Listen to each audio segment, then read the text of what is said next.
Bonsoir aux habitués du Discord de SCP et bienvenue aux nouveaux. Nous sommes le mardi 20 juillet 2021. Je m'appelle Sébastien. Je suis licencié en lettres modernes et militant à SCP. Et j'ai invité Jean-Pierre Siméon, comme Rémi l'a dit. Ensemble, nous n'allons pas parler de rimes ni de strophes, mais de politique. Car ainsi, la politique, l'engagement politique, doit être poétique.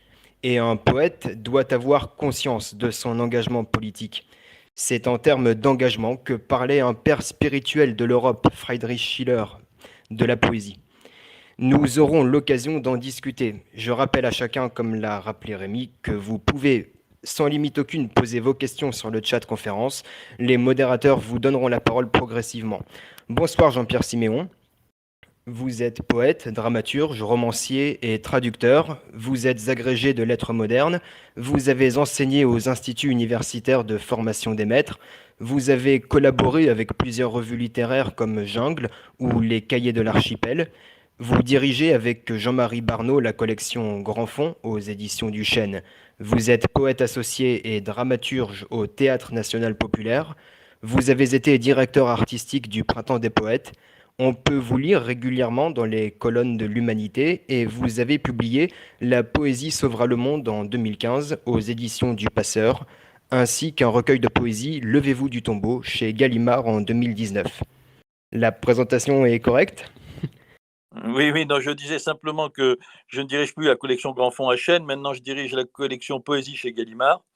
Et puis mon travail au TNP, qui a été long et important, puisque c'était dans le théâtre public, au Théâtre national populaire, il s'est achevé en 2019. Voilà, mais je reste concerné par le théâtre, évidemment. D'accord, très bien. Alors, pardon pour les coquilles. Le 12 février dernier, je voudrais réagir avec un fait concret. Le 12 février dernier, outre que nous commémorions le souvenir de l'homme poétiquement politique et politiquement poétique, Lyndon LaRouche, mort 2 ans plus tôt, le journal du dimanche publiait une tribune signée par une trentaine d'associations d'enseignants et qui dénonçait des recrutements au rabais des professeurs de collèges et lycées. Donnant suite à cette tribune, le président de l'Association des professeurs de lettres, l'une des associations signataires de la tribune, Romain Vigneste, écrivit un éditorial dans la revue de son association, commençant par ces lignes. Les évolutions linguistiques sont toujours révélatrices de celles des sociétés et des mentalités qu'elles expriment, entérinent et renforcent. Et l'insensibilité à ces évolutions, a fortiori quand elle touche ceux-là même qui devraient y être le plus attentifs, est elle-même significative d'une certaine décrépitude intellectuelle. Ainsi en est-il du remplacement des noms de métiers par des participes présents substantivés. Nom de métier professeur, participe présent enseignant. Au métier lui-même et à l'autorité qu'il fonde se substitue une simple fonction dont le chargé, l'occupant, est anonyme, interchangeable et docile, la remplissant à la manière non de l'artisan maître en son art, mais d'un instrument comme un circuit électrique ou un joint de plomberie, ou d'un cadre tel que autrefois Luc Boltanski, le sociologue, en a décrit la caste. Ainsi en est-il du médecin que ses patients appellent de son titre docteur et qu'on a rebaptisé soignant. Le docteur est un savant, auteur de son traitement, qu'il élabore en conscience selon les données de la science, son expérience de praticien et le contexte clinique, notamment sa connaissance du patient. Le soignant applique des protocoles de masse qu'il n'est souvent pas à même de comprendre et qu'on définit des instances auxquelles il est assujetti et dont il est l'agent. On le voit, fin de citation, on le voit, la société est sous pression et le repli dans un anonymat confortable est tentant, alors que Dieu partout cherche ses ouailles, comme l'écrivit un autre homme poétiquement politique. Jean-Pierre Siméon, les problèmes majeurs de la société semblent relever de la politique. Pourquoi donc les poètes devraient-ils se mêler à ce monde qui chavire? Oui, parce que je crois, pour ma part, mais il y a bien des conceptions différentes de la poésie, je crois pour ma part que la poésie a tout à voir avec le projet commun, si je puis dire, avec le sens de ce que nous construisons ensemble ou de ce que nous détruisons ensemble, d'ailleurs.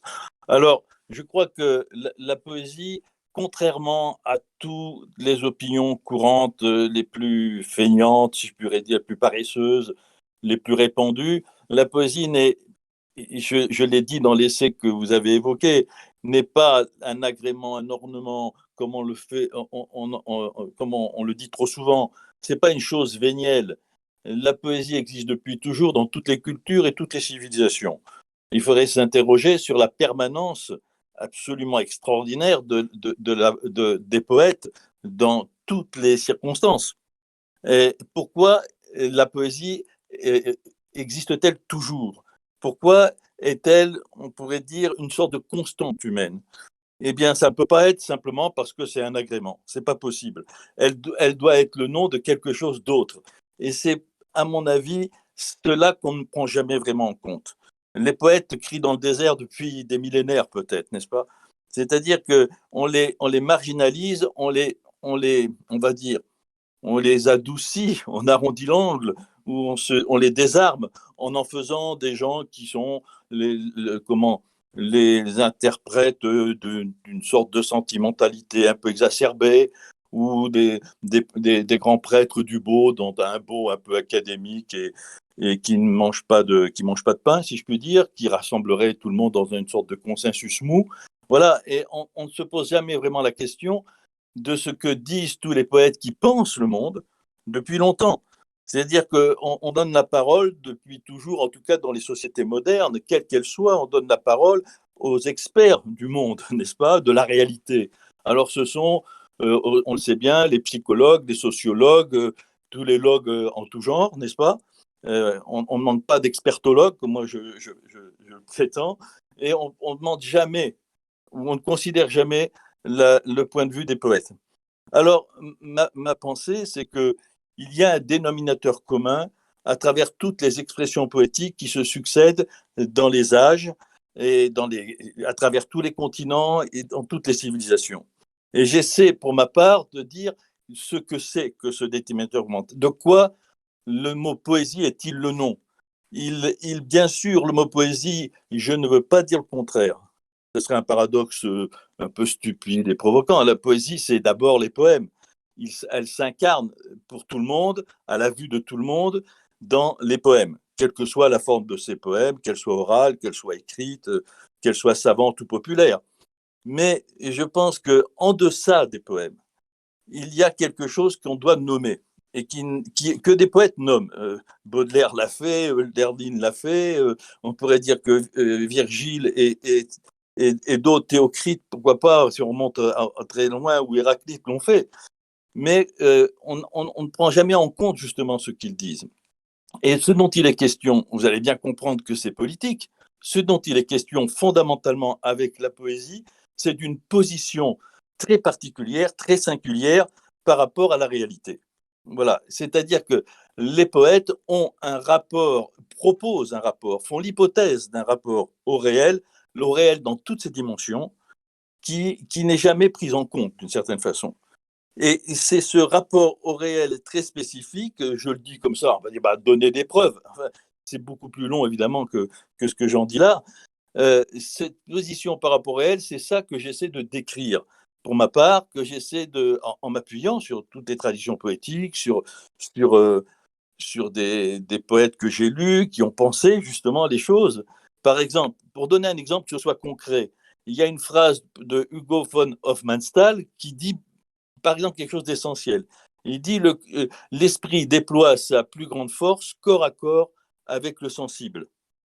Alors, cette idée-là d'une jonction bénéfique du, du sensible et de l'esprit, n'est-ce pas? Bien sûr, ça n'est pas nouveau, mais on n'en tient jamais vraiment compte, n'est-ce pas? Il parle d'un corps à corps entre l'esprit et le sensible. Or, en général, on ne va pas jusqu'à ce corps à corps. Il n'y a que les poètes, à mon avis, qui proposent ce corps à corps. C'est-à-dire que l'esprit est vraiment incarné, si je puis dire. La pensée est sensible, est émue. La pensée, elle porte la chair et le sang, elle porte le battement du cœur, n'est-ce pas? Elle inclut le concept, mais elle le dépasse. Ou elle désarme ce qui est en lui, ce qui est comment dire, le, le caractère néfaste, voire délétère du concept. Voilà, mais peut-être qu'on reviendra sur ces questions, mais en deux mots, en plus que deux mots, pardon, c'est ce que je voulais dire concernant le rapport entre la poésie et le politique, hein. C'est-à-dire, moi j'entends le politique ici comme, c'est assez banal ce que je veux dire, évidemment, comme le gouvernement de la cité. Donc le commun, c'est-à-dire qu'est-ce qui dans la pensée que l'on a des mécanismes sociaux, économiques, etc., euh, qu'est-ce que la poésie peut apporter? Qu'est-ce que cette position particulière dont je parle peut permettre de révision ou de reformulation? Est-ce que c'est clair ce que je vous dis là? Tout à fait. Alors moi, ce que je me demande, c'est que bien sûr, donc on comprend que la poésie a une dimension particulière, une naissance particulière. C'est aussi une certaine façon d'utiliser la langue. Maintenant, toute poésie, vous avez cité plusieurs auteurs, dont Baudelaire, Virgile, Hölderlin. Ils ont aussi des visions du monde différentes et parfois ils ont une vision plutôt fuyante du monde, renonciatrice, comme Baudelaire, qui est peut-être le plus connu parmi de manière populaire, je veux dire, parce que c'est celui que tout le monde lit au moins une fois dans sa vie, même quand il est enfant à l'école, on le lit, Baudelaire. Euh, Entre spleen et idéal, Baudelaire, il était beaucoup du côté du spleen. Alors, il avait une vision assez pessimiste du monde. Alors, est-ce que dans ce sens-là, il incarne cette figure du poète en tant euh, que réponse à un monde de folie? Oui, moi, effectivement, je comprends très bien ce que vous dites. Moi, je ne m'intéresse pas à la vision que chaque poète particulier, en fonction de son histoire, du lieu où il écrit, où il vit, de son histoire personnelle même, il ne m'intéresse pas à ce que lui dit en propre du monde, de sa vie, de ses choix, etc.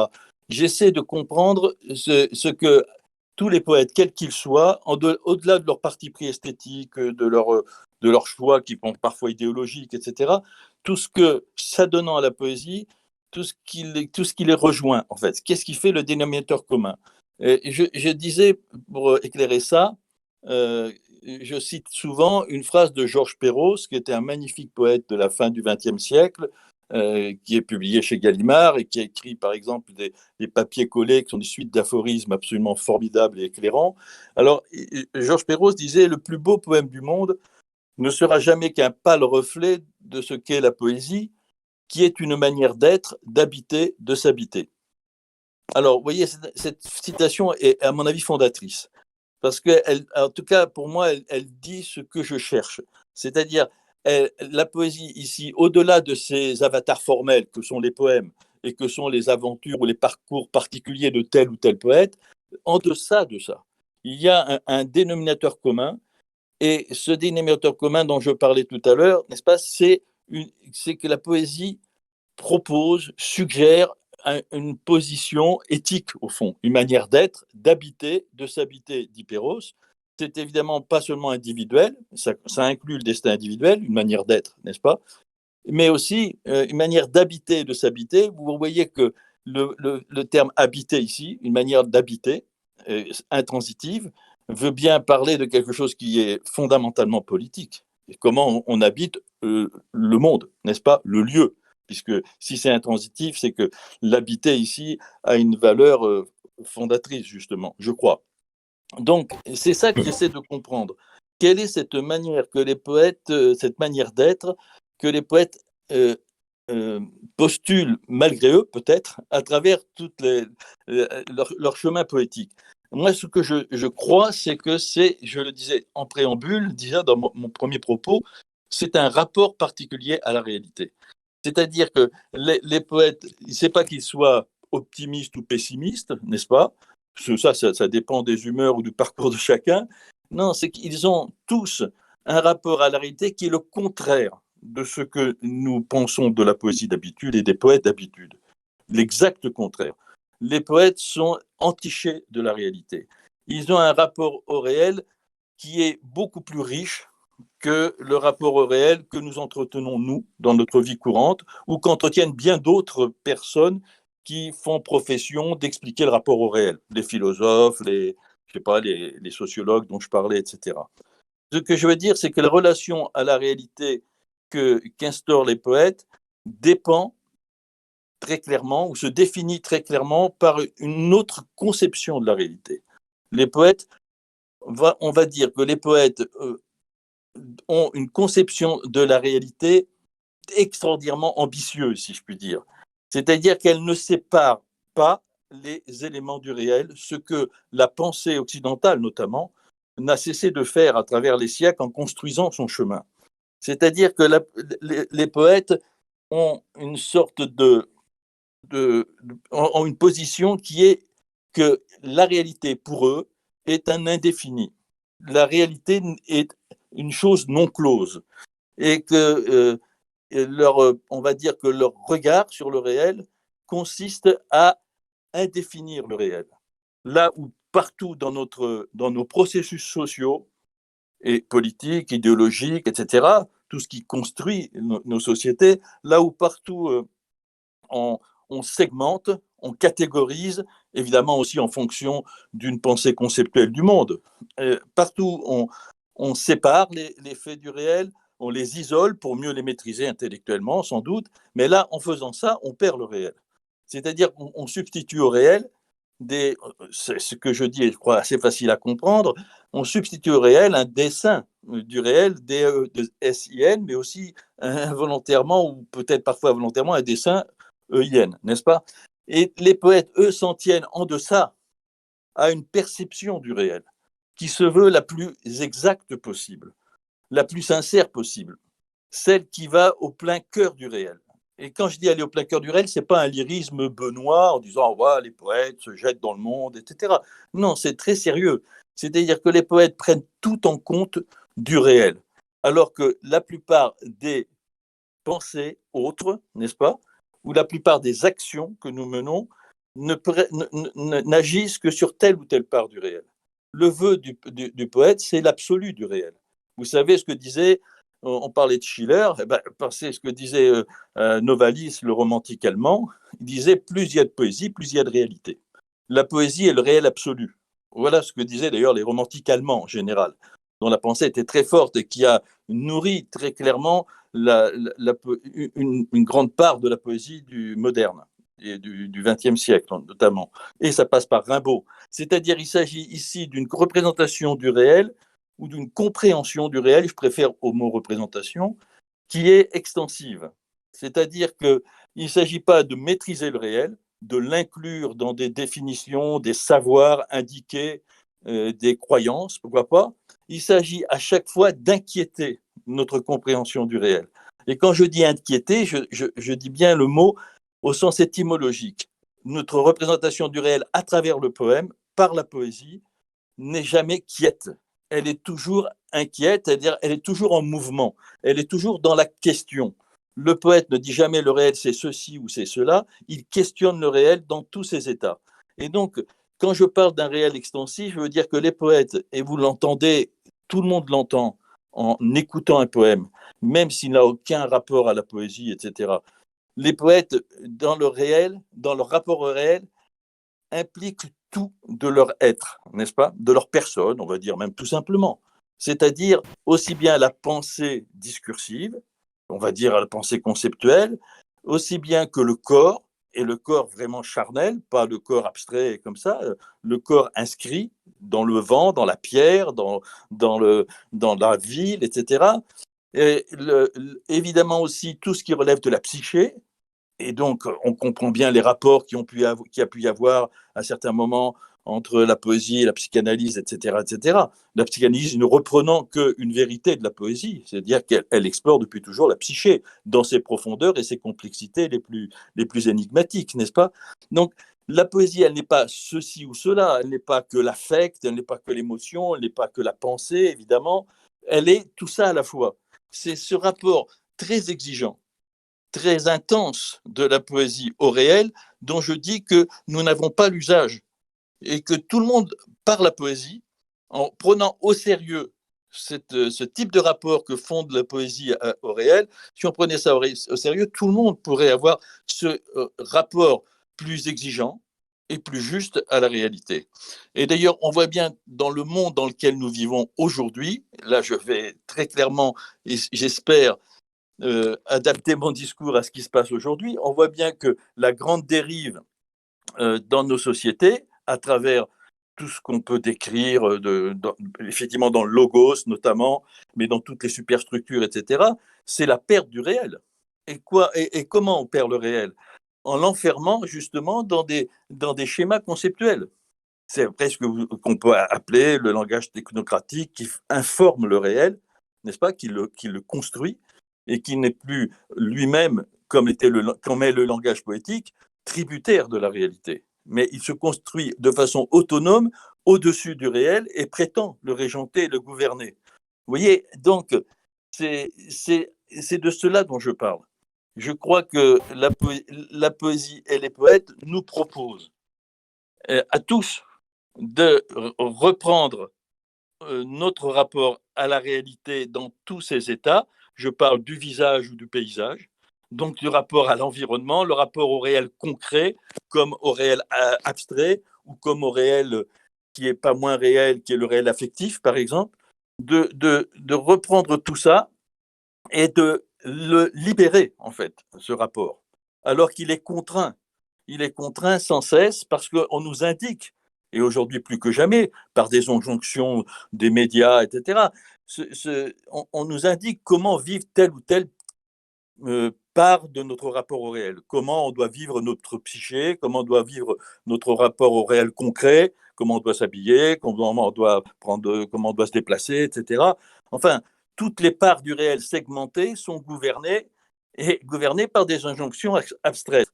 Et donc, nous sommes aujourd'hui dépossédés du réel, puisque je crois, à mon avis, mais je pense que beaucoup d'entre vous doivent avoir la même réflexion, euh, je crois que nous sommes aujourd'hui en bien des lieux de notre vie, peut-être dans tous les lieux de notre vie, et c'est ça qui devient oppressant et alarmant et qui me met en révolte, dans tous les lieux de notre vie, nous sommes soumis à des injonctions du comment être, comment faire, comment parler, comment penser, comment aimer, enfin tout, quoi, n'est-ce pas? Et donc, la poésie, depuis toujours, elle est libertaire au sens propre du terme. C'est-à-dire qu'elle récuse ces injonctions dont je parle. Vous voyez, c'est très simple. Lisez Ponge, Francis Ponge, il va nous montrer par un poème de 10 lignes, de 15 lignes, il va nous montrer que la chose la plus banale qui soit, la plus misérable, la plus triviale, elle porte un monde en elle-même. N'est-ce pas? Que le réel le plus fermé, alors une patate, un cajot, une allumette, c'est de ça dont il parle dans le parti pris des choses, que tout ça, que chacun de ces éléments du réel le plus mesquin, si je puis dire, porte un monde en lui. C'est-à-dire une profondeur de réel à travers laquelle il faut avancer pour explorer vraiment le réel. Or, cette profondeur de réel, dans la vie que nous menons, nous la manquons tout le temps. Et ce que je dis est vrai depuis toujours. Je crois que depuis toujours, il y a la poésie pour rappeler à l'ordre l'humain, n'est-ce pas, dans sa fuite du réel. Vous disiez les poètes sont fuyants, les poètes sont parfois on les décrit comme des rêveurs, comme des gens qui sont hors du monde, n'est-ce pas, n'importe où hors du monde, c'est d'ailleurs effectivement l'autre, n'est-ce pas, mais je crois que ça c'est pas vrai. Je crois que les poètes sont au contraire ceux qui sont passionnés de la réalité et de tous les états de la réalité. C'est-à-dire que aussi bien de l'état social dont je parlais tout à l'heure, de la pauvreté, de la misère, des questions que cela engendre, etc., autant que du paysage. Par exemple, si je pose la question du rapport au paysage, je le fais déjà dans la poésie sauvera le monde, et je repose ce problème dans un essai qui va paraître en septembre, qui s'intitule Petit éloge de la poésie, chez Gallimard. Je vais un peu plus loin là-dessus.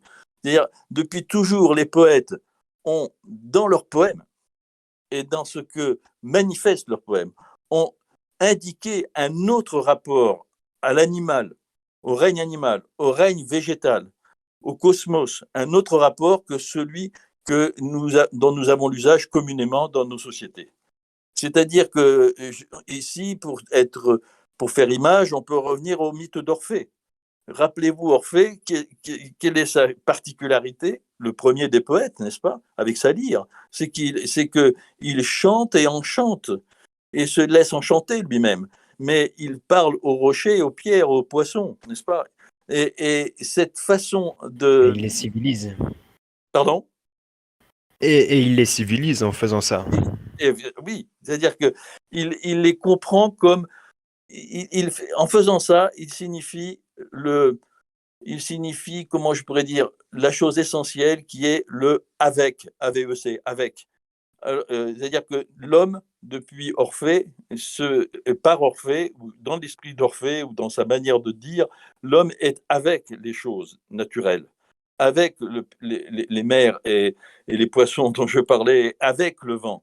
C'est-à-dire qu'il n'est pas au-dessus, il n'est pas contre, il n'est pas celui, bon, on va le dire très clairement, celui qui a cherché par tous les moyens à prendre pouvoir sur son environnement, sur le réel qui est sous ses pieds ou qui est autour de lui. Parce que l'histoire de, si on prend les choses autrement, moi je vois les choses comme ça en tout cas, l'histoire de l'humanité, je parle du règne humain depuis ses débuts, cette histoire, à mon avis, est fondée sur les trois totems majeurs que sont l'avoir, le pouvoir et le paraître.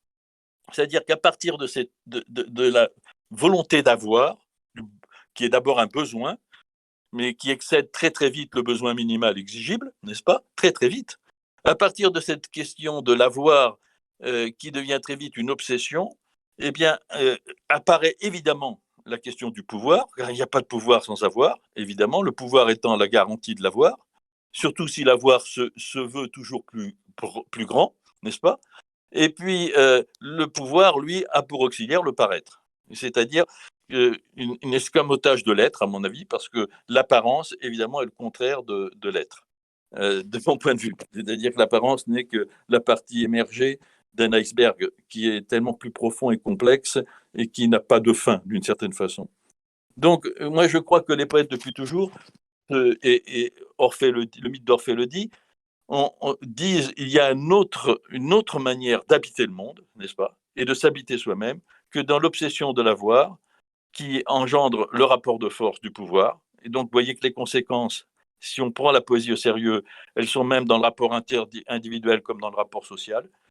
Et ensuite, au-delà de ça, met en cause toute cette société qu'on appelait la société du spectacle, c'est-à-dire le fait où le réel, ce fait essentiel des dernières décennies, où le réel est de plus en plus escamoté, et il est escamoté puisqu'on lui substitue une effigie du réel, une effigie séduisante qui est le spectacle ou le spectaculaire. Mais, Est-ce que et je tout suis à clair fait. encore? Mais complètement. Et ce monde dans lequel on a dérivé, si les poètes sont si ancrés dans ce monde, pourquoi ne sont pas-ils plus écoutés, ne sont pas-ils plus reconnus, comme le disait Antoine Bales en citant Percy Shelley, pourquoi ne sont-ils pas vraiment ou en quoi plutôt, ils sont les véritables législateurs du monde? Et vous le citez d'ailleurs aussi dans votre livre La poésie sauvera le monde. Ouais. Pourquoi, s'ils sont si ancrés dans ce monde, ne sont-ils pas plus écoutés ou connus quelque part? Ah, moi, je le dis très clairement, parce que la poésie incarne justement le chemin contraire de celui qui a gouverné toutes les sociétés humaines, c'est-à-dire vraiment le chemin contraire. Nos C'est-à-dire que les sociétés poètes ne font manqueraient pas. peut-être d'amour ou d'amour des autres, puisque Orphée, en civilisant la nature, les bêtes, les sauvages, et en leur apportant la civilisation, c'est un acte d'amour qu'il a fait dans la société. Est-ce que nos sociétés modernes manquent d'amour? Oui, mais toutes les sociétés manquent d'amour, hein, même les plus primitives, à mon avis. Dès que l'homme se constitue dès que l'homme se constitue en société, hélas, à la fois c'est nécessaire pour qu'il y ait humanité, n'est-ce pas, pour qu'il y ait une histoire, pour qu'il y ait une mémoire et un devenir. Donc je ne nie pas évidemment le fait objectif qu'il y a besoin de société, mais évidemment le revers immédiat, si je veux dire, de faire société, c'est que ça repose sur ces sociétés qui ont été objectivement, telles qu'on les voit, même à travers les descriptions, même à part quelques, on va dire, sociétés primitives telles que Lévi-Strauss a pu les décrire, etc. Mais la plupart, elles sont fondées sur ces rapports dont je parle, pratiquement presque toutes, sur le rapport du pouvoir et de l'avoir et du paraître. Alors, le poète, depuis toujours, il dit que ça, c'est un non-sens. Il dit que c'est la raison de tous nos malheurs, qu'il y a une autre manière donc de vivre au monde, dont je ne sais pas le programme, dont je ne sais pas les conséquences, mais on n'a jamais essayé de les penser vraiment. Qu'est-ce que ce serait que vivre tous poétiquement, n'est-ce pas? On va me dire, mais c'est pas possible, vivre poétiquement, vous êtes un rêveur, vous êtes un... je ne sais pas, on me dit, vous n'êtes pas sérieux. Quand je dis la poésie sauvera le monde, on me dit, vous n'êtes pas sérieux, mais moi je réponds, mais quoi d'autre le sauvera? Vous avez trouvé toutes les solutions proposées depuis l'aube des temps, n'est-ce pas? Elles nous emmènent dans le mur, puisqu'elles convergent tous Exact. vers la situation où nous sommes aujourd'hui, c'est-à-dire, on le sait très bien, la destruction du lieu naturel, les conflits sociaux qui n'en finissent pas et qui ne s'aggravent plutôt que les disparités économiques et sociales qu'on connaît tous. Donc, aujourd'hui, on va dans le mur, c'est très clair. Donc, moi, je dis, il y a une hypothèse qu'on n'a pas essayé, c'est comment penser le monde et même socialement, pratiquement, n'est-ce pas? Comment le penser en prenant comme diapason à la pensée. Évidemment, je l'ai dit, les poètes ne vont pas vous proposer un programme, il n'y aura pas de parti des poètes, etc. Mais en prenant comme diapason à la pensée ce que signifie justement la poésie quand elle dit il y a un autre rapport au réel. Alors moi, j'essaie Tout à fait. avec mes moyens, mais en m'appuyant sur d'autres, parce que je dis qu'il y a d'autres poètes qui l'ont déjà suggéré, il y a moyen de penser, d'éclaircir ça. Qu'est-ce que serait un rapport poétique aux choses et au monde? Donc, je parlais de l'AVEC tout à l'heure. Eh bien, de toute façon, il y a une chose qui est. Vous parliez de rapport amoureux. Mais le mot amour n'est que le nom d'un échange réussi, non? D'un échange. C'est le mot qui désigne l'échange entre les humains, ou entre l'humain et l'animal, ou entre l'humain et le végétal, n'est-ce pas? Un rapport harmonieux. D'ailleurs, on peut aimer un paysage, on peut aimer un animal, etc. C'est-à-dire, à partir du moment où le rapport n'est pas un rapport de domination, alors l'amour peut naître. Enfin, c'est-à-dire un échange juste, n'est-ce pas? Et quand je dis échange, ça veut dire qu'il n'y a pas de fait de supériorité. Vous voyez, on n'est plus dans Oui, tout à fait. l'anthropocentrisme mortifère, etc. Vous voyez que, à travers la poésie, on peut penser les choses, vraiment, je crois. Par exemple, si on parle d'écologie moderne, je le dis dans le futur petit essai que j'ai écrit, l'écologie moderne, les poètes l'ont postulée depuis très longtemps. Regardez, Frédéric Boyer a traduit les Géorgiques dans une traduction moderne formidable publiée chez Gallimard, et il l'a intitulé Le souci de la Terre. Mais on voit bien que la question du rapport de l'homme à la nature chez ce poète est extraordinairement Tout à fait. neuf, fort, voilà, Chez Virgile. et qu'il est une leçon. Pardon? Chez Virgile, les Oui, Géorgiques. oui, Virgile, pardon. Oui, oui. Oui, tout Et à fait. donc, Et c'est oui. pour ça que Et j'en mais parlais d'ailleurs, tout à l'heure. oui, tout à fait. Mais d'ailleurs, vous dites que vous n'avez pas de programme, mais déjà le fait de dire que l'homme, le poète a fortiori, est avec la nature et non pas contre, le fait de dire ça, c'est déjà les prémices d'un programme. Et quand nous, à Solidarité et Progrès, nous avons eu l'occasion de prôner et de préconiser la solidarité et le progrès et d'équiper l'homme et la nature, nous avions un rapport de conciliation entre l'action de l'homme et son rapport à la nature. Et de ce point de vue-là, nous sommes très écologiques, très écologistes en tout cas. Et donc là aussi, nous nous sommes fait traiter de naïfs, de rêveurs.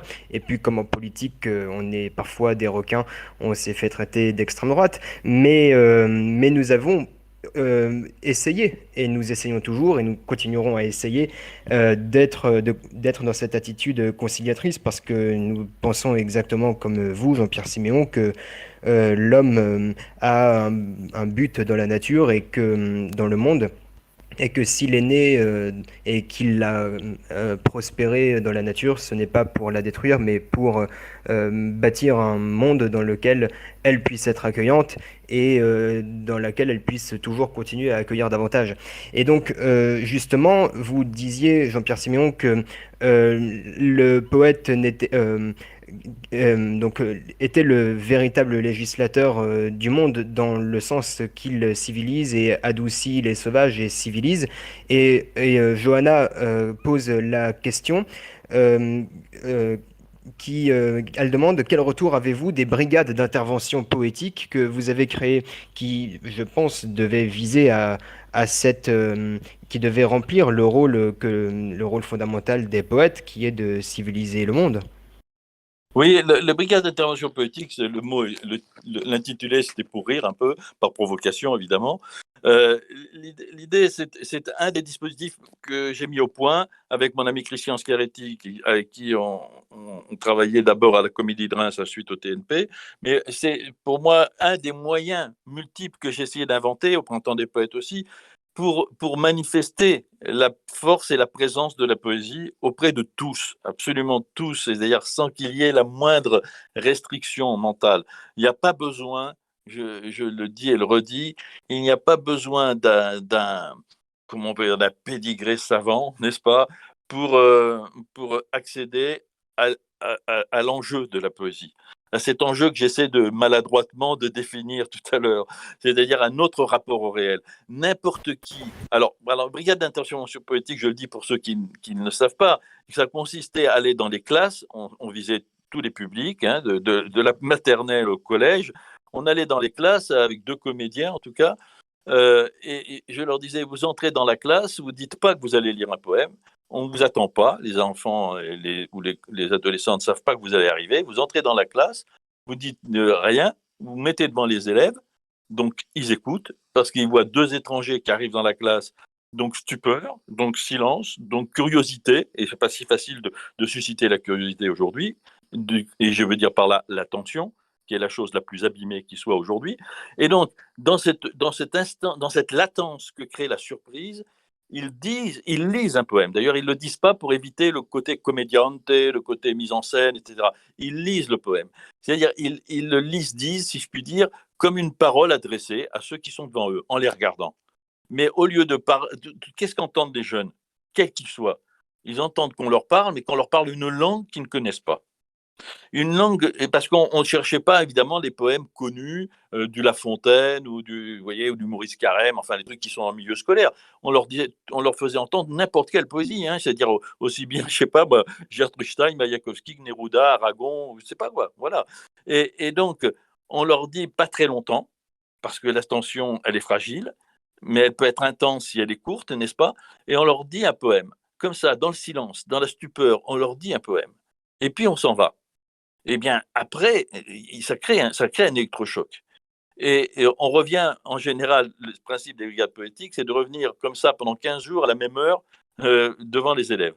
Et à la même heure, au bout de 3 jours, ils regardent leur montre pour savoir quand vont arriver les fameux types qui viennent dire des choses bizarres. Et donc, on recrée le goût et l'attente du poème. Vous voyez. Et à la fin, au bout de 15 jours, les comédiens, qui étaient des jeunes comédiens, filles et garçons évidemment, ils disent ben, c'est fini, on ne reviendra plus. Et protestation, dans 9 cas sur 10, les classes protestent. Mais on veut encore de ça. Vous comprenez, là, ils entendent, le but, c'est quoi? C'est de faire entendre le poème tel qu'il est. Et le poème, disait Yves Bonnefoy, il avait une définition magnifique, il disait le poème est moins un texte qu'une matière qui irradie sa lumière. Et ça, c'est vrai pour tous, vous entendez, pour tous. C'est-à-dire que le poème a une force comment je pourrais dire, de persuasion en lui-même, tout simplement parce qu'il est arrachement à la langue basse du petit commerce ordinaire, de notre commerce quotidien. Il faut bien qu'on l'ait, évidemment, cette langue basse du commerce ordinaire. On en a Tout à besoin. fait. Mais, mais tout d'un coup, le poème, il nous sauve de ça, de cette langue qui nous traîne, qui nous tire vers le bas, qui nous inscrit dans le pragmatique et dans les injonctions dont je parlais tout à l'heure, qui enferme nos gestes, nos pensées, nos sentiments, les enferme dans du prêt-à-penser, prêt-à-sentir, etc., etc. Tout d'un coup, c'est simplement entendre la langue, cette langue autre, comme ça, tout d'un coup, on parlait tout à l'heure dans votre citation initiale de ce qui se passait dans la langue, il se passe tout d'essentiel dans la langue. Ça, je le crois profondément, effectivement. Et donc, les enfants entendent une langue autre et il y a une libération de faire cette autre langue est Oui, possible. On peut tout à dire le fait. réel autrement. Et ça, c'est une. Alors, ce processus-là, si vous voulez, j'ai essayé de trouver plein de moyens de le faire. On est allé avec des comédiens, par exemple, des jeunes comédiens du Conservatoire national à Paris, des tout jeunes, là, eh bien, on allait sur les terrasses des cafés. C'était avant le Covid, vous voyez. Et donc, on allait sur le terrasse, et puis deux comédiens, ils voyaient un groupe de gens en train de boire une bière, ils s'arrêtaient, ils venaient les voir, comme pour les brigades d'intervention, et ils leur faisaient un sourire, et ils leur disaient un poème. Et presque toujours, les gens en redemandent, et les gens sourient. C'est-à-dire, pourquoi ce sourire, n'est-ce pas? C'est pas un sourire benet, niais, etc. Bon, de temps en temps, il y en a qui disent, vous me faites chier, évidemment. Je le dis très crûment, comme ça a pu être dit. Mais la plupart du temps, les gens remercient. Parce que c'est une faveur qu'on fait aux gens, de leur dire, vous êtes capable d'une autre langue. Une autre langue est possible. Et donc, une autre formulation du monde est possible. Et donc, un autre rapport à la réalité est possible que celui à quoi nous sommes contraints, Tout à fait. astreints par toutes les directives que vous Alors, connaissez. oui, tout à fait. Alors là, c'est très intéressant parce que là, vous avez parlé de persuasion. Si on peut effectivement, par ces brigades ou par des interventions comme celle-ci, convaincre ou persuader les plus jeunes qu'un autre monde est possible, ou en tout cas de leur faire comprendre dans quel monde on vit et comment le langage peut être une arme pour reconstituer un nouveau monde. Dans la rhétorique antique, il y a aussi ce qui suit la persuasion et c'est l'action, c'est l'engagement.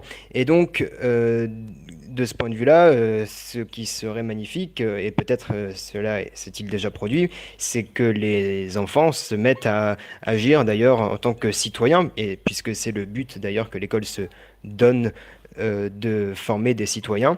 Et vous parlez justement de cet autre langage qu'on peut donner aux enfants et avec lequel ils pourraient agir. Il y avait une question de Benoît Odile, la question 3, je ne sais pas s'il veut la poser. Et d'ailleurs, j'en profite en attendant qu'il trouve son micro, que chacun peut poser des questions dans le chat conférence. Il y en a beaucoup qui arrivent, mais vous pouvez toujours en poser. Nous tâcherons de répondre à toutes les questions. Benoît Odile, je ne sais pas s'il peut parler Ouais, ouais, je suis pour là.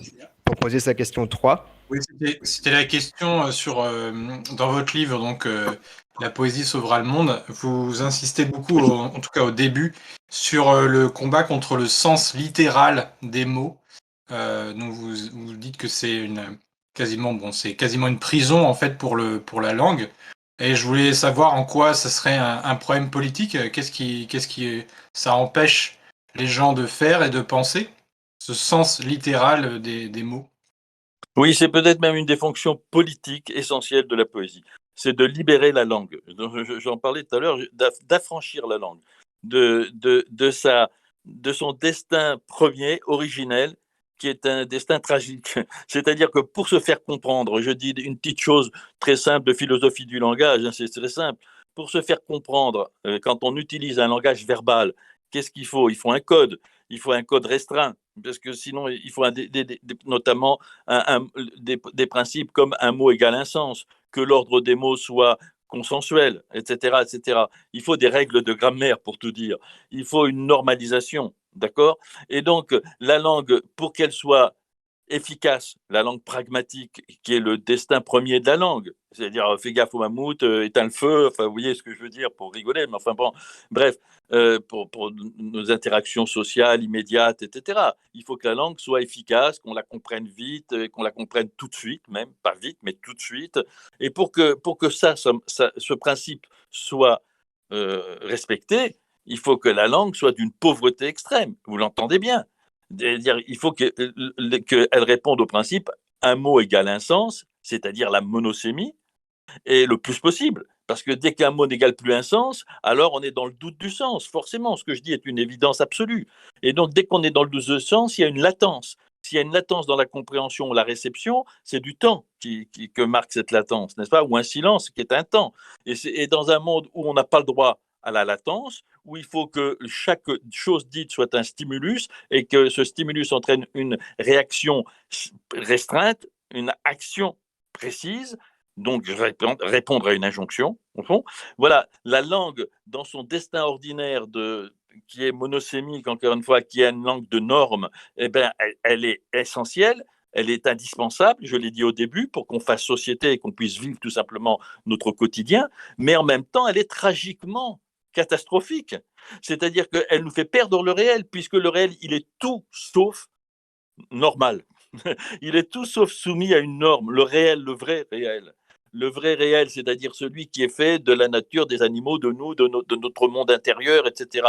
Il est sans arrêt, je l'ai dit, en expansion. Il est, pour le dire plus clairement, il est polysémique.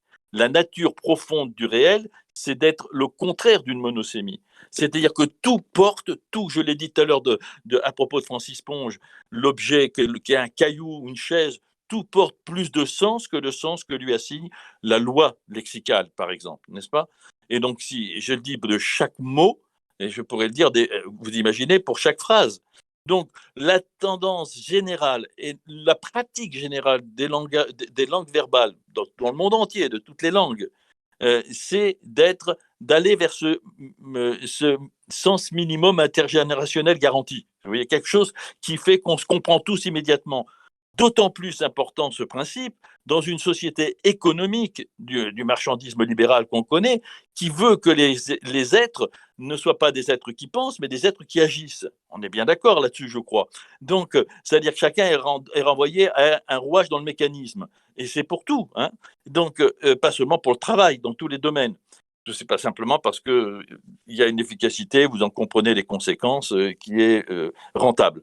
Et donc, le problème de la langue, il est là, il existe depuis toujours, hein, ce problème dont je parle. Mais c'est pour ça que depuis toujours, il y a des poètes. Parce que depuis toujours, les poètes font objection à cette terrible euh, pente de la langue ordinaire à perdre le réel, à l'enfermer dans des monosémies. Et donc, le poète, il libère chaque chose dite dans le poème de sa monosémie. Je l'ai dit pour le cajot ou l'allumette chez Ponge, mais c'est vrai, d'un baiser, d'un sourire, c'est vrai de n'importe quelle part du réel que dit le poète, tout d'un coup, il imite son sens. Il nous le restitue non pas dans son sens littéral premier, ce sens-là est là, il est présent, mais il le restitue surtout dans tous les autres sens possibles. Et donc, c'est en ça que je disais que la poésie illimite le réel. C'est-à-dire qu'à chaque fois que le poète parle de quoi que ce soit du monde, qui est en fait des choses qui sont présentes à tous, n'est-ce pas? Il parle d'une rupture amoureuse, il parle d'une colère, d'une tristesse, d'une maladie, de la mer, du vent, de la montagne, peu importe. Tout le monde a ça. Mais la façon dont il le dit, n'est-ce pas, fait qu'il signifie dans la façon qu'il le dit, par la métaphore, par la polysémie, justement, il signifie que ce réel-là est bien plus immense que ce à quoi on l'assigne ordinairement dans la langue de tous les jours. Et cette libération-là du langage est extraordinaire. D'ailleurs, Rimbaud en a énoncé le principe. Quand il nous a dit, il répondait, je crois, à sa mère qui lui disait, je simplifie un peu, mais qui disait, mais on ne comprend pas tes poèmes, Arthur, n'est-ce pas? Et il répondait, demandait qu'est-ce que ça signifie, ce que beaucoup de gens, comme un des mortels, disent devant un poème, qu'est-ce que ça signifie, n'est-ce pas? Et Rimbaud a répondu, ça veut dire ce que ça veut dire, littéralement, et dans tous les sens. Et c'est le et dans tous les sens qui signe le langage poétique. Et c'est ce Excellent. dans tous les sens dont nous avons besoin aujourd'hui, car nous sommes tous dans tous les états de notre existence assignés à un ou deux ou trois sens indiqués, légitimés, décents, recevables, etc., etc. Et c'est de pire en pire aujourd'hui parce que notre société ayant peur de la polysémie, parce qu'elle a peur de l'inconnu, la polysémie c'est l'inconnu, donc la société ayant peur de l'inconnu, comme toute société fragile et malade, eh bien, elle surenchérit sur la monosémie. Et elle nous demande un langage, elle souhaite un langage le plus clair, le plus immédiat possible. D'où tellement de réactions de je ne comprends pas, alors je fuis, ou c'est trop complexe. Et surtout que c'est une posture, un comportement qui est encouragé. Et vous comprenez, quand moi je vais faire des interventions, j'en ai fait souvent pour le Printemps des Poètes, dans des radios de grand public ou des télés même, à l'ICI ou je sais pas quoi, on nous demande de parler vite et de façon la plus intelligible possible, la plus rapide possible, la plus claire possible, de choses éminemment complexes. Donc évidemment, c'est impossible. Je suis dans la situation de vouloir prôner comme Edgar Morin le complexe et que tout d'un coup on me demande de dire le complexe en 30 secondes sans silence. Ça n'est pas possible. D'ailleurs, je fais une petite remarque. Si la poésie, elle, peut dire le complexe, justement, c'est parce qu'elle revendique le silence. Elle revendique la latence. Elle revendique la latence de la compréhension, de la réception. Elle dit à celui qui le lit, ne me comprend pas tout de suite. Ce que nous voudrions tous dire, n'est-ce pas? Nous voudrions tous dire de nous-mêmes aux autres, ça, ne nous comprend pas tout de suite. Parce que le problème, comme le disait votre citation de prof de lettres au début, le problème, c'est que le rapport à la langue modélise le rapport au réel et nos comportements. C'est-à-dire, plus comment je pourrais dire, on a un langage qui nous enjoint et nous oblige, nous contraint à ce rapport simplifié au réel. Un rapport qui écrase la complexité du réel, qui la nie, qui la refuse. Eh bien, plus après, nous avons un comportement général de cette façon-là. Je veux dire, qui adopte Tout à le fait. même. Voilà. Donc, vous voyez bien que la poésie, si on la prend au sérieux, comme j'essaie de le dire, elle touche à des questions fondatrices. Si quelqu'un, un enfant qui entend aussi bien Baudelaire que René Char que La Fontaine, tous les poètes, peu importe, il entend une autre langue, il entend justement qu'il n'est pas condamné à la langue de normes et que lui-même, il aura intérêt pour dire des choses qui sont réelles à lui, qui est forcément complexe, il aura intérêt à dépasser la langue à quoi dans laquelle on l'a enfermé depuis sa naissance.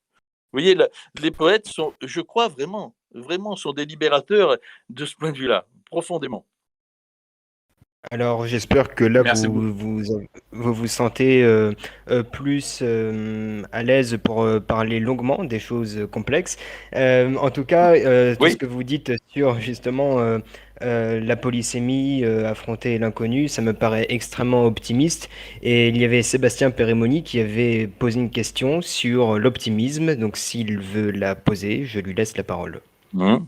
Oui, alors ma question était, alors je vais la reprendre, je l'avais écrit dans le chat, voilà. C'était par rapport à toute votre conception épistémologie. Au début, vous disiez que peu importe finalement ce que disaient les poètes en fait sur la complexité, que ce soit un Baudelaire pessimiste ou ou dans le spleen, ou un Schiller plus lyrique et humaniste. Et dans son poème justement, Schiller, le poème qui s'appelle Colomb, il dit une phrase que je trouve magnifique, qui dit: la nature est alliée au génie humain par un pacte éternel. Ce que le génie promet, la nature l'accomplit toujours. Et donc, ma question, c'est, comme vous le dites, la poésie est l'expression la plus haute de la réalité, en fait, dans sa complexité. Mais on peut aussi dire que la nature physique, c'est-à-dire l'univers qui nous entoure, et la nature humaine tendent, malgré les erreurs humaines, on a parlé de l'écologie, mais que la nature physique et la nature humaine tendent, pour moi, invariablement toujours vers le mieux, vers le plus harmonieux, vers le plus beau. Et ça, l'histoire humaine le prouve quelque part, même avec ses erreurs. Donc ma question, c'est, est-ce qu'on ne peut pas en déduire que la poésie, justement, ne pourrait être donc finalement que optimiste, justement, sur cette harmonie entre l'homme et la nature? Et ça, je sais pas, c'est très compliqué.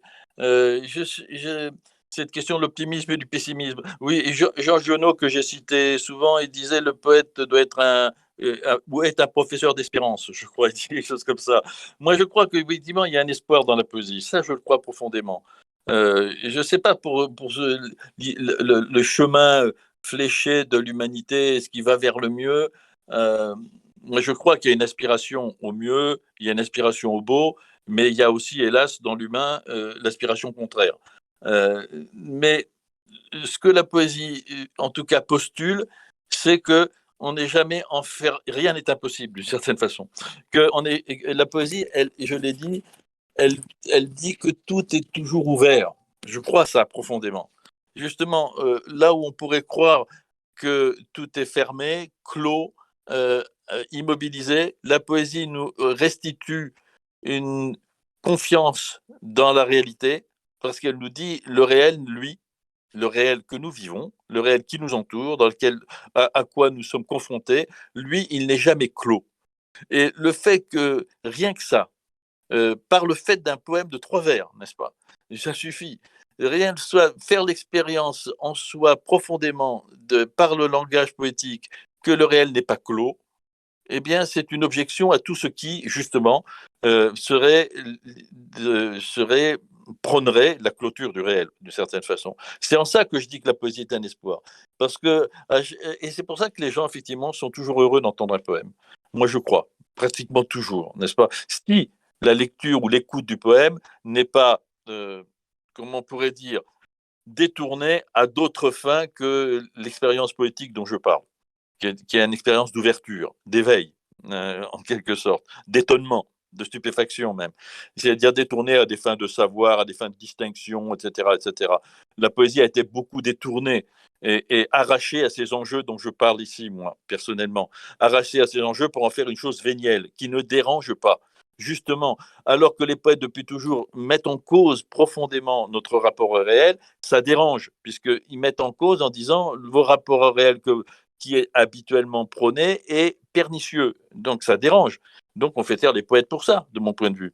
D'autant qu'ils le manifestent par la langue, par la liberté dans la langue. Or, la liberté dans la langue est l'ennemi de tout pouvoir, non? Il me semble.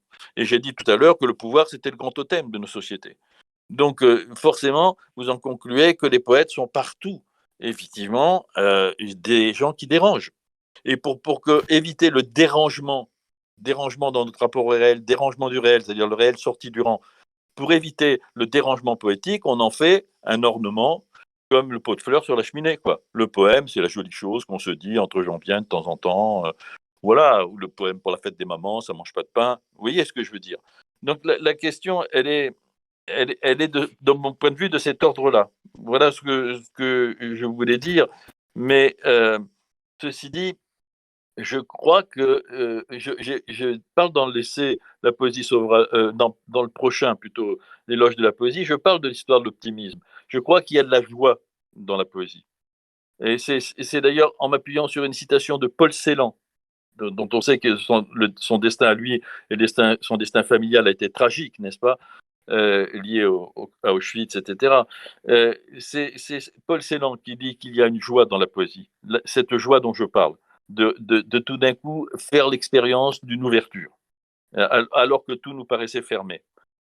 Et si on parle d'espérance, moi j'aimerais bien vous confronter à la formule d'Apollinaire. Vous savez, l'espérance est violente.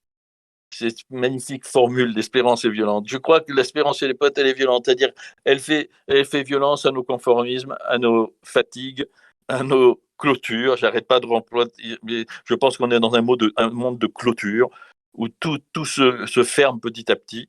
Et on ferme le sens, on ferme l'essence et on ferme l'essence de soi-même, etc. Et donc la poésie déclôt. Voilà. Et ça, c'est une joie. Et ça, c'est un espoir. Magnifique. Ouais, vous pouvez retrouver d'ailleurs la citation de Apollinaire, L'espérance est violente dans Le Pont Mirabeau, magnifique poème. Justement, sur l'idée d'un monde meilleur, effectivement, la poésie ici, elle déclôt, j'aime beaucoup cette expression. C'est là qu'on se rend compte qu'elle est l'arme principale contre les accapareurs de pouvoir, et parce que ceux qui veulent le pouvoir, ils veulent le maîtriser, ils veulent le mettre sous leurs mains, et donc ils veulent le limiter, ils veulent clore. Et donc c'est là qu'on s'aperçoit que l'infini de la poésie, et la poésie, vous l'avez dit, elle est dans tout un chacun, puisque toute personne qui écoute ou lit ou écrit un poème fait face à cette joie dont vous avez parlé et dont Beethoven, Schiller parlent. Et donc, il y avait une citation de Jean Jaurès que Antoine Bales avait citée. Je ne sais pas s'il veut la lire. En attendant, je voudrais dire aussi que pour ceux qui vivent à Paris, sur l'une des ailes du Trocadéro, sur les ailes du Trocadéro, il y a des citations de Paul Valéry, et sur l'une d'elles, il y a une citation qui commence en tout cas par ces mots: Tout homme créé comme il respire, l'artiste seul se sent créé, et toute sa peine le fortifie. Il dit bien que la création artistique, au-delà même, enfin pas forcément poétique, mais la création est en chaque homme. Et ça, c'est écrit en lettres d'or sur un palais de Paris. Donc vous pouvez la lire. Antoine Bales, je ne sais pas si tu veux lire la citation de Jaurès. Que le monde sera beau lorsque, en regardant à l'extrémité de la prairie le soleil mourir, l'homme sentira, soudain, un attendrissement étrange de son cœur et de ses yeux, qu'un reflet de la douce lampe de Jésus est mêlé à la lumière apaisée du soir. Très bien, Jean-Pierre Siméon, une réaction? Oui, Oui, vous savez, c'est une manière pour Jaurès, comme d'autres le diraient autrement, c'est une manière de dire en quoi la poésie, moi je dis c'est le réel augmenté. Vous savez, on nous a inventé une histoire de réalité augmentée avec le numérique, etc. Pour moi, c'est des impostures, c'est pas un réel augmenté, c'est un réel au contraire contraint. Non, les poètes sont vraiment ceux qui augmentent le réel. Et la phrase de Jaurès dit ça tout d'un coup, la personne qui sent en lui cet élan dont on parle, vous voyez, et c'est simplement qu'il se sent augmenté. Et vous savez, le philosophe Deleuze que je cite à propos de la joie, il disait la joie, c'est être présent à plus grand que soi. Vous voyez que ça a à voir avec la citation de Jaurès. Tout d'un coup, le poète, la poésie, le poème, un vers d'un poème, parfois un aphorisme, ça suffit. Tout d'un coup, nous remet, nous, en capacité d'être au-delà de la petite fermeture sur son précaré, n'est-ce pas? Et nous augmente, nous rend présent à plus grand.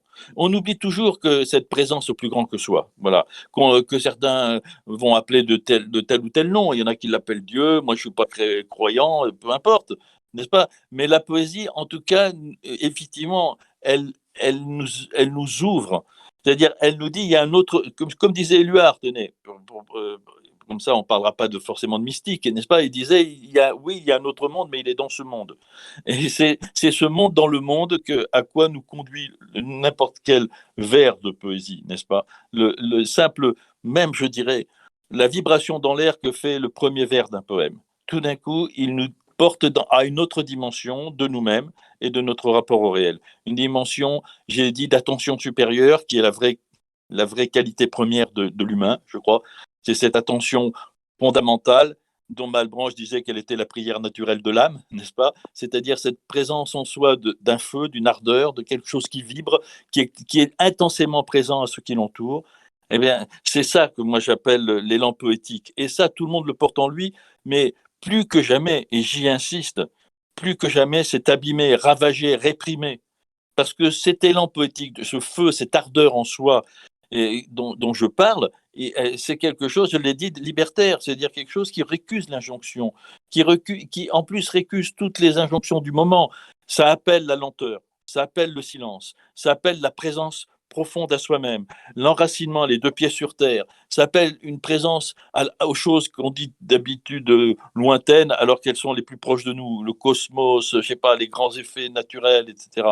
Vous voyez, l'espace, les désirs qui nous portent au-delà de nous-mêmes, au-delà du pape, du pape souverain, etc. Justement, Voilà. là, c'est très intéressant. Pardonnez-moi, je vous interromps. Il y avait une question de Johanna, justement, qui parlait d'aller voir plus loin. Elle avait posé une question sur la découverte. Alors, j'en profite aussi pour dire qu'il nous reste quelques minutes avant qu'on se sépare, enfin, qu'on se sépare, qu'on s'éparpille, qu'on s'étende dans les salons. Et peut-être que Jean-Pierre Siméon nous quittera, sauf s'il désire rester. Et là, il sera tout à fait le bienvenu. Et même, on sera très, très content s'il restait. Johanna Claire. Oui, en fait, la question que je voulais poser, c'était finalement, puisque la poésie, c'est ce qui nous permet de remettre en question notre rapport au réel, est-ce que c'est pas non plus aussi, la poésie n'a-t-elle pas aussi un rôle essentiel à jouer dans tout ce qui permettra ou ce qui a permis en tout cas les grandes découvertes scientifiques, celles qui remettent en cause, par exemple, là, je prenais l'exemple de la lumière. Encore aujourd'hui, on ne sait pas vraiment si la lumière, c'est des ondes ou est-ce que c'est des particules. Et finalement, est-ce que c'est pas quelque chose autre, mais qu'on n'arrive pas encore à formaliser parce que ça correspond pas aux cases prédéfinies dans notre langage. Et de ce point de vue-là, euh, voilà, est-ce que finalement la poésie est pas à la source même de la créativité scientifique, de la capacité de l'homme à découvrir, même scientifiquement, le monde dans lequel il est. Oui, en ce qui me concerne, j'en suis complètement convaincu, hein. Quelqu'un citait, je ne sais pas si c'est vous, dans les questions que j'ai lues, quelqu'un citait Einstein, je crois. Effectivement, Einstein a dit je simplifie un peu, mais il a dit que sa théorie de la relativité devait autant à l'imagination poétique qu'au raisonnement mathématique. Et c'est vrai que tous les grands scientifiques le disent, ils en ont témoigné, on ne les écoute pas souvent d'ailleurs. La plupart du temps, ils ont eux-mêmes une pratique de la poésie, de la lecture de poèmes, n'est-ce pas, ou de la musique, ou évidemment de l'art en général. Hein. Ce que je dis de la poésie, d'ailleurs, ça me permet de le dire en digression ou en parenthèse, ce que j'ai dit de la poésie, on entend bien, c'est aussi l'enjeu de tous les arts profondément, quand ce sont des arts authentiques qui ne sont pas récupérés par le divertissement, ce que la poésie ne craint pas. Voilà. Et donc, oui, je pense que il est évident qu'il n'y a pas de création, moi je crois, ou d'invention, on va dire même, qu'elle soit scientifique ou autre, sans cette part de poétique. C'est-à-dire, en fait, sans le quotient d'incertitude. Les grands scientifiques ne sont pas des gens de certitude, ce sont des gens d'incertitude. Moi, j'ai entendu tellement de grands scientifiques le dire. C'est-à-dire, ce sont des gens qui savent très bien qu'ils sont dans le doute constant. Et souvent, d'ailleurs, on le sait très bien, les grandes inventions, elles naissent d'hypothèses. Et l'hypothèse est le contraire d'une certitude, non, il me semble. C'est de la question que naît, depuis, je crois, le début de l'humanité, c'est de la capacité à questionner que naît toute création et toute invention. Or, pour ma part, je pense que la poésie, fondamentalement, c'est une forme des questions, c'est une forme des questions fondamentales. Tout poème est une question, en fait, je crois. La poésie, je finis là-dessus, la poésie est le contraire d'une réponse, elle est le contraire d'une mise en système. Nous avons une tendance naturelle et nécessaire sans doute, mais dangereuse à la systématisation. Et la poésie récuse tout esprit système par principe, je crois, par essence. Donc en ça la poésie a un lien très profond, je crois, avec l'esprit scientifique quand il est justement ouvert, quand il est non pas celui qui s'arc-boute sur des savoirs acquis, mais quand il est un chemin d'incertitude. Magnifique de ce point de vue-là. Je pense que vous répondez à la question de Rémi Lebrun qui demandait Oui, non, c'est clair. si... oui, voilà. Il y a, Il il y parlait... a- Oui. il y a la question de l'éducation à la limite. Et justement, c'est pas un problème aujourd'hui dans l'éducation. Ah oui. Euh, Scientifique, politique, économique, enfin dans tous les différents domaines de l'activité humaine, que de ne plus voir consciente et active cette conception poétique et non cloisonnée de la pensée. Ah oui, je suis complètement convaincu que la question de l'éducation est essentielle. Vous savez, Sébastien l'a dit au début, j'ai été formateur dans un des instituts universitaires, formateur d'enseignants, j'ai même été un moment au ministère dans la mission pour les arts et la culture, et je n'ai cessé de me battre de toute ma vie d'enseignant d'ailleurs, pour qu'on prenne justement aussi au sérieux la poésie dans le système scolaire et à tous les niveaux du système scolaire. C'est-à-dire qu'elle soit pas renvoyée soit à la génuflexion de la récitation un peu annonnante, etc. Je crois vraiment essentiel qu'on apprenne aux enfants à dire des poèmes et qu'ils en portent dans leur voix, dans leur gorge, etc. Mais l'exercice stéréotypé de la récitation, je l'ai souvent critiqué parce qu'il est en fait une excuse pour ne pas aller vraiment à la poésie. Ça renvoie la poésie à une petite vous savez, il y a une chose qui dit tout. Dans les écoles primaires, on faisait, et on fait encore la plupart du temps, le moment de récitation ou en fin de journée, quand les enfants sont très fatigués et que ça va sonner bientôt, n'est-ce pas? Ou le samedi matin en fin de semaine. Moi, j'ai constaté ça combien de fois. Et ça veut bien tout dire de la place qu'on accorde à la poésie. Le petit supplément d'âme éventuel, etc. Alors que moi, je dis que ça doit être au cœur de l'enseignement. Et donc, où on le renvoie à l'explication de texte, qui est une façon aussi, à mon avis, d'exorciser le problème de la poésie. Je ne dis pas qu'il n'y a pas une transmission du savoir nécessaire. J'ai été prof de lettres, vous le savez, agrégé et tout ça. Donc, je ne nie pas, je ne suis pas béotien ni obscurantiste. Je ne nie pas qu'il y a un intérêt à l'exégèse, au savoir savant, comme disent les universitaires, sur le poème, mais ça n'a rien à voir avec ce dont je parle, moi, l'expérience poétique, la poésie comme argument de vie et comme engagement de vie. Et ça, c'est à ça qu'il faut confronter les enfants très jeunes, n'est-ce pas? Donc c'est autre chose. D'ailleurs, je crois que c'est effectivement, on devrait faire entendre ce que j'appelle le diapason poétique, son diapason d'exigence, son diapason de liberté insoumise, etc. On devrait faire entendre à tous les niveaux et dans tous les lieux d'enseignement. Moi, j'ai enseigné un peu par bonheur quelques années à Sciences Po, la poésie et le théâtre. mais les jeunes qui étaient là, qui sont tous des jeunes particulièrement brillants, mais conceptuellement brillants, si je puis dire, qui maîtrisent parfaitement tous les codes du grand logos, etc., mais qui n'avaient jamais entendu la poésie que comme une démonstration de savoir, ou d'excellence du savoir, une distinction, on va dire, intellectuelle. Et moi, je les confrontais à la poésie comme feu ardent, comme qui les touchait dans leur vie même, de leur sentiment d'érédiction ou d'espoir qui était celui du moment. Et c'est autre chose dont on parle, vous voyez bien.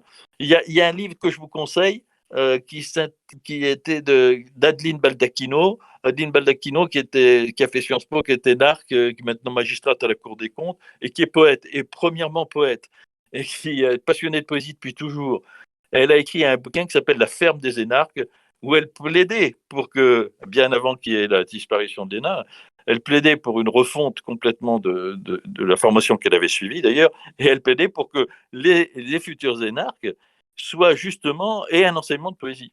Et un enseignement de poésie, justement, pas un enseignement savant qui les conforte dans leur prestidigitation intellectuelle, mais un enseignement de poésie qui les touche au cœur de leur existence. Et tant qu'on n'aura pas dans l'éducation une place essentielle pour ce que représente la poésie et les arts en général, on a cessé de les marginaliser, d'en faire des petits moments en plus, etc. Tant qu'on n'aura pas ça, eh bien, on livre nos jeunes, notamment, à ce que je disais tout à l'heure, à des représentations étriquées du réel, euh, des représentations ou des compréhensions du réel de conformité, évidemment, comme c'est le but de l'éducation nationale depuis quelques années, des enfants qui soient de loyaux serviteurs du système marchand. Voilà ce que je crois, personnellement. Hein. Donc, la poésie est une objection à ça. Ça serait une objection. Et l'enseignement de l'art, vraiment pris en compte, serait une objection à ça. Mais c'est pour ça les choses ne sont pas anodines, rien n'est innocent. Si l'art, malgré toutes les grandes protestations, la main sur le cœur, on aime les poètes, on aime l'art, s'il n'est pas pris au sérieux clairement dans la formation des maîtres, dans le temps accordé à ces pratiques, etc., c'est qu'on sait très bien qu'il est un grain de sable dans la grande machine. On sait très bien qu'il va contre les grands desseins EINS, n'est-ce pas, de ceux qui gouvernent. Donc la poésie sera toujours un contre-ordre de ce point de vue-là. Tant mieux, c'est sa fonction première. Mais elle doit vraiment, on doit le dire, on doit le manifester le plus possible, c'est ce que j'essaie de faire. Tout à fait. Je pense que avant peut-être que nous nous séparions dans les salons, que nous approfondissions dans les salons, Odile a peut-être une question qui sera la dernière. Oui, bonsoir. J'étais très, comment dire, frappée par la façon dont vous avez abordé cette question sur le réel. Et en fait, de ce point de vue-là, parce que tout de suite, ça m'a refait penser à Percy Shelley en défense de la poésie, où il aborde cette question qu'en réalité, justement, le poète est celui qui est le plus à même de parler de la vraie réalité, si je puis dire. Et notamment, il dit à un certain moment, et j'aimerais que vous puissiez comment dire, réagir par rapport à ça, voir un petit peu ce que vous en pensez. Parce que lui, la façon dont il le présente est, je dirais, peut-être un petit peu différente. Il dit en particulier un poème est l'image même de la vie exprimée dans sa vérité éternelle, que je trouve très intéressant, parce que ça donne un sens d'une autre réalité que la poésie, en quelque sorte, a la capacité, le pouvoir d'amener aux gens et de les mettre dans cette réalité qui est, elle est réelle, mais en même temps, elle est quelque chose de totalement autre et elle vient d'ailleurs. Enfin, elle vient d'ailleurs, façon de parler, hein, entendons-nous bien. Vous parliez tout à l'heure de la réalité dans la réalité, mais je dirais une qualité de réalité qui est autre chose. Oui, c'est une vraiment bonne question compliquée. Hein. Moi, j'ai parlé à un moment, je citais évidemment Éluard, il y a un monde dans le monde. Moi, je parlais à propos de la poésie, une sorte de transcendance interne. C'est une manière de dire les choses. C'est-à-dire que la poésie nous porte l'homme au-delà. Je dis d'ailleurs, je crois dans Levez-vous du tombeau, ce bouquin de poésie là dont parlait Sébastien. Je dis que la poésie c'est un essor de l'homme en lui-même, au-dessus de lui-même, d'une certaine façon. Et donc, je crois que, moi, je crois pas que les poètes nous fassent accéder à une autre réalité, mais à la part la plus intense de notre réel. Elle nous fait vivre profondément et totalement le réel. C'est une sorte de réel intégral que nous promet la poésie. Voilà ce que je crois personnellement. Et il y a effectivement des usages du réel. Bouvier parlait fort magnifiquement de l'usage du monde. Il y a des usages du réel qui sont plus ou moins exigeants, plus ou moins satisfaisants aussi, plus ou moins heureux.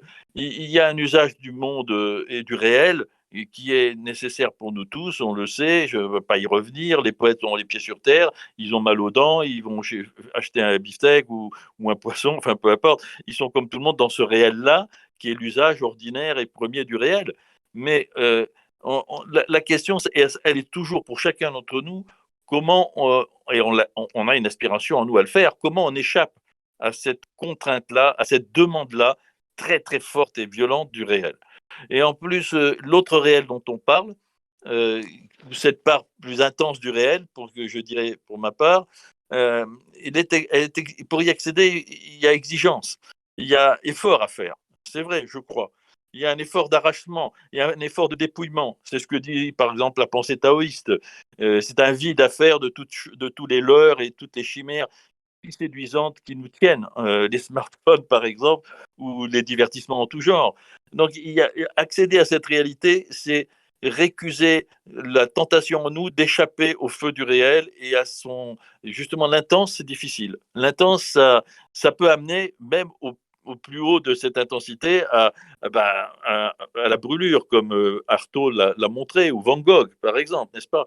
Alors, il ne s'agit pas d'être Artaud ou Van Gogh, il s'agit de proposer à tout un chacun d'être au plus haut de vivre au plus intensément, le plus souvent possible, poétiquement, c'est-à-dire d'être le plus souvent possible dans l'intensité du réel. Ce à quoi nous sommes tous... ce pourquoi nous sommes tous armés, je veux dire, nous pouvons tous accéder à ces instants et nous le faisons naturellement dans l'amour, hein, je sais pas, un instant d'étonnement dans le paysage. Enfin, vous savez, il y a tellement d'instants précieux qui nous libèrent, qui nous arrachent aux contraintes ordinaires. Or, le poète se propose de vivre au diapason de ça.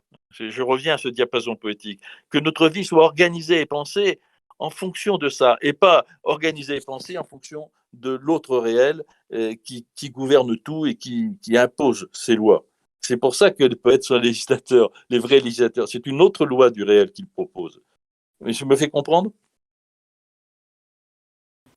Oui, c'est tout à fait clair. Et pour approfondir encore, pour s'émerveiller et s'ancrer dans l'authenticité du réel, je propose que nous passions dans les trois salons qui se trouvent en dessous de la conférence, le salon, le chat 1, le chat 2 ou le chat 3. Ce sera dans les vocaux, pardon, dans les salons vocaux 1, 2, 3. Et donc, sur ce, je remercie chacun d'avoir écouté et posé les questions qui étaient les leurs. Je remercie une nouvelle fois Jean-Pierre Siméon qui est libre de rester ou partir. Et je rappelle donc qu'il a publié La poésie sauvera le monde en 2015 aux éditions du Passeur et Levez-vous du tombeau chez Gallimard en 2019. Et que donc vous publierez en septembre, c'est ça, le petit Oui. éloge de la poésie chez Gallimard? Oui, c'est ça, un petit éloge de la poésie chez Gallimard en folio. Mais je voudrais d'abord remercier tous ceux qui ont écouté et puis vous priez de m'excuser si je n'ai pas répondu. Il y a plein de questions passionnantes. Malheureusement, on n'a pas le temps, évidemment, et je suis un peu bavard. Vous m'en excuserez. Et puis, je vais vous proposer pour finir cette phrase à méditer ou à réfléchir de Georges Perros encore, qui a dit des choses formidables sur la poésie, à mon avis. Et il a dit ceci, qui répond à des questions qu'on s'est posées ensemble. C'est cette phrase. Le sens des réalités va contre le sens de la réalité. Le sens des réalités va contre le sens de la réalité. Et je crois que ça dit beaucoup de notre propos. Bonne soirée.